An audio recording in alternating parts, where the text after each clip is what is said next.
პირველ რიგში ალბათ ძალიან გასანანი გოლი გაუშვით ჩვენი შესტომაზე კუთხური მოიპოვეს და გაგვიტანეს კუთხური და ჩემს გარდამტეხი თამაში მაგრამ არა უშავს ხდება ხოლმე ფეხბურთია თავარი ის არის რომ ბოლომდე ვიბრძოლეთ მეორე ტაიმი ჩემი აზრით ბევრად უკეთესი ვარ ჩვენ ვიდრე პირველ ტაიმი იყო და უნდა გავაგრძელოთ ფიქრი ჩვენ შესტომებზე და მივხვდოთ ამ შესტომებს გამოვასწოროთ ბულგარეთის თამაშისთვის.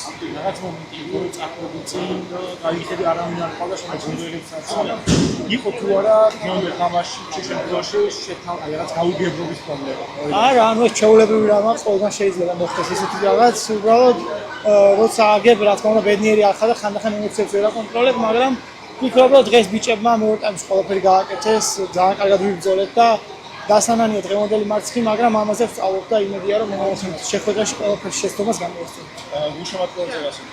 მადლობა დიდი, რომ 90 წუთი ბოლომდე იმის მიუხედავად, რომ ვაგებდით ეს შეხვედრას, ჩვენ გვერდზე იყო და ბოლომდე დარჩენს სტადიონზე და გულშემატკივრებს. მადლობა ყველას.